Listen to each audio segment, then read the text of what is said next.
नमस्कार, आप सभी को स्वागत है हमारे इस फीस टॉनिक यूट्यूब चैनल पर। हमने इससे पहले आपका एक छोटा सा सेक्शन स्टार्ट किया था। इलेक्ट्रिसिटी का ही एक सेक्शन है जिसका नाम है इलेक्ट्रोमैग्नेटिक वेव, विद्युत चुंबकीय तरंग। एज ए इंट्रोडक्शन केवल हम लोग देखे थे, ज़्यादा डिटेल उसमें बात अभी नहीं किए थे, केवल बस परिभाषित किए थे और उसके बारे में हल्का केवल चले थे हम लोग। इसको धीरे धीरे हम लोग आगे की ओर बढ़ाते चलेंगे। जैसे जो भी आपका उसमें ऑब्जेक्टिव पूछ रहा है, जो भी आपका सब्जेक्टिव प्रश्न है, उसको धीरे धीरे आगे करते चलेंगे हम लोग। और एक वीडियो जो भी होगा आपका, ऐसा नहीं है कि बहुत लॉन्ग वीडियो बनाएंगे, एकदम छोटा छोटा वीडियो रहेगा। भागते भागते 20 मिनट का होगा, इससे लॉन्ग नहीं होगा, इससे कम हो सकता है, 20 मिनट ज़्यादा नहीं होगा। हम लोग देखो धीरे धीरे बढ़ते चले। इलेक्ट्रोमैग्नेटिक वेव में हम लोग लगभग केवल उसका इंट्रोडक्शन देखे थे, केवल परिभाषा देखे, और साथ में ये भी देख चुके थे कि विद्युत चुंबकीय तरंग को संचालित होने के लिए, ट्रांसमिट होने के लिए, चलने के लिए किसी प्रकार के माध्यम की आवश्यकता नहीं होती है। यह विदाउट मीडियम भी ट्रांसमिट हो सकता है, जिसमें आपका एक केवल हम बताए थे प्रकाश। प्रकाश जो है आपका दृश्य तरंग के अंतर्गत आता है। विजिबल लाइट, विजिबल यानी कि दृश्य वेव, उसी के अंतर्गत यह प्रकाश आपका आता है। इसी में आपको हल्का समझा चुके थे कि प्रकाश को हम लोग देख पा रहे हैं और यह भी एक प्रकार का तरंग है।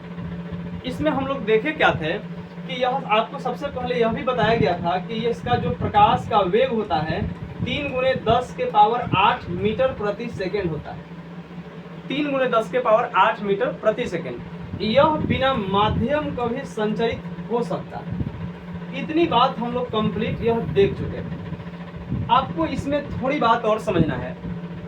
एक बात शायद हम लोग देखना है इसमें, क्या एक छोटा ऑब्जेक्टिव दो इसमें प्रश्न लगा सकता है कि आखिर इलेक्ट्रोमैग्नेटिक जो वेव है इसका खोज किसने किया। यानी सीधे मतलब क्वेश्चन आपको खोज तो है ही, साथ में से पूछता है कि सबसे पहले नामकरण किसने किया, नामांकरण, इसका सबसे पहले नाम किसने दिया।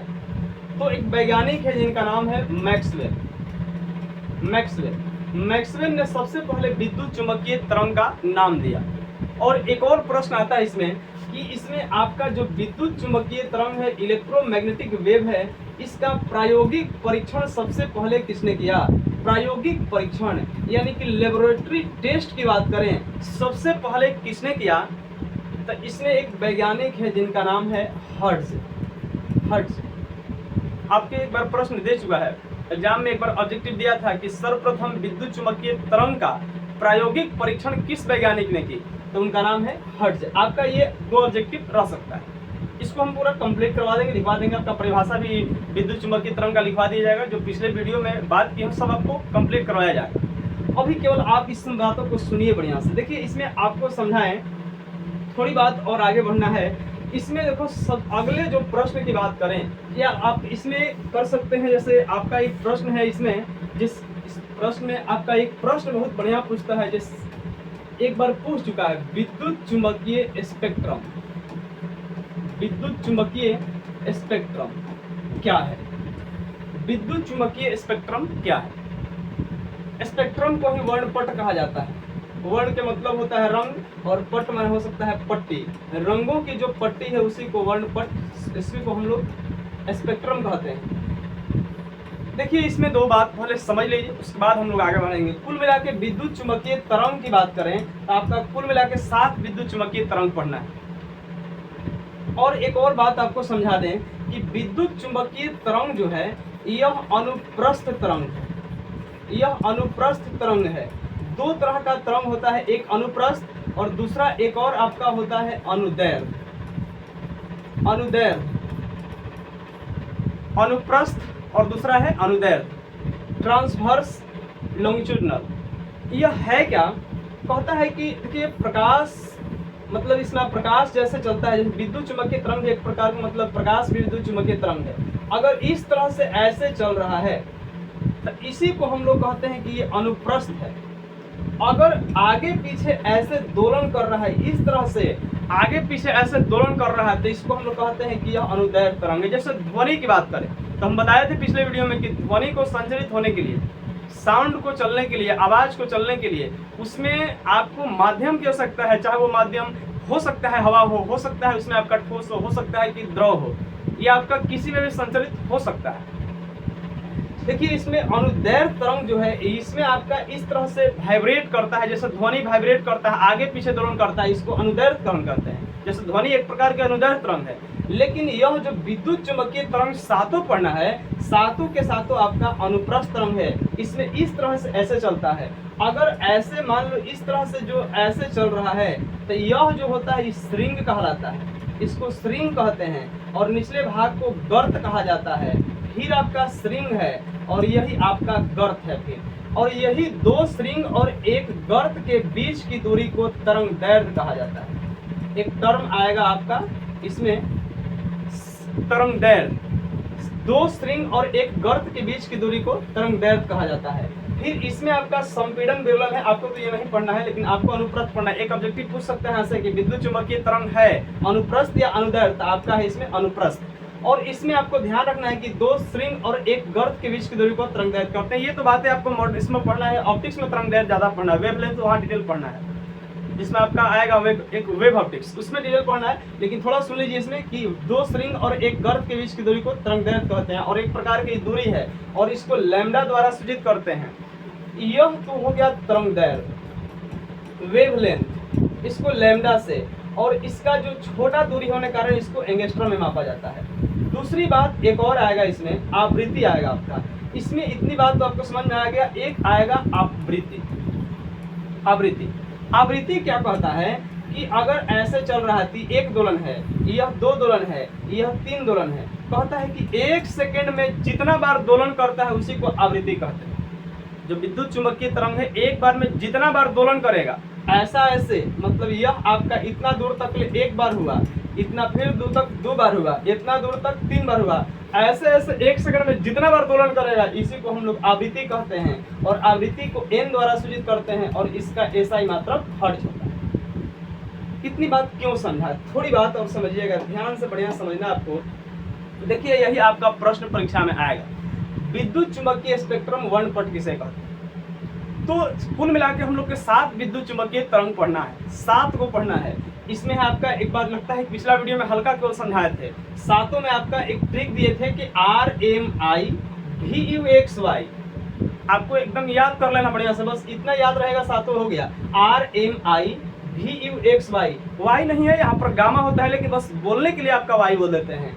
RMI VUXY, यही आपका R for radio wave, M for microwave, I for infrared, V for visible, U for ultraviolet, X for x हो गया, और Y आपका गामा हो गया। रेडियो तरंग, सूक्ष्म तरंग, औरत तरंग, दृश्य तरंग, पराबैंगनी, X किरण, Y किरण, गामा किरण। और यही सब जो 7 तरंग पढ़ना है, सातों को तरंग दैर्घ्य और आवृत्ति के अनुसार, तरंग दैर्घ्य और आवृत्ति के अनुसार बढ़ते या घटते क्रम में, इसी में आपका एक आरोही या अवरोही है। आरोही को आप जानते होंगे कि इसको बढ़ते क्रम कहते हैं, और अवरोही को कहते हैं घटते क्रम। अगर तरंग दैर्घ्य या आवृत्ति के अनुसार बढ़ते या घटते क्रम में सजाते हैं तो इसी को विद्युत चुंबकीय स्पेक्ट्रम कहते हैं। और इस तरह से देखिए सजाए हैं, अगर बाएं से दाएं जाते हैं तब तरंग दैर्घ्य बढ़ता है, दाएं से बाएं आते हैं तो आवृत्ति बढ़ता है। मतलब सातों में इधर जा रहे हैं तो तरंग दैर्घ्य बढ़ रहा है, वेवलेंथ बढ़ रहा है, मतलब लैम्डा का मान बढ़ रहा है। तो सबसे ज्यादा लैम्डा रेडियो वेव का होगा और सबसे कम लैम्डा गामा का होगा। इधर से इधर बढ़ते समय सबसे कम आवृत्ति रेडियो वेव का और सबसे ज्यादा आवृत्ति जो होगा गामा का होगा। मतलब आर का तरंग दैर्घ्य ज्यादा है लेकिन आवृत्ति कम है, गामा का आवृत्ति ज्यादा है लेकिन तरंग दैर्घ्य कम है। इसी को सजाने को हम लोग विद्युत चुंबकीय स्पेक्ट्रम कहते हैं। इससे के पहले हम लोग चाहते हैं कि ठीक इसके बाद एक और आपका था, थोड़ा समझिएगा। इसमें आपका सबसे पहले जो शुरुआत चैप्टर करना है, पिछले वीडियो में जो समझाए थे, आपको सबसे पहले यही क्वेश्चन लिखना है, विद्युत चुंबकीय तरंग क्या है। उसमें समझाए थे वो ऐसा तरंग जो बिना किसी माध्यम के संचरित होता है, विद्युत चुंबकीय तरंग कहते हैं।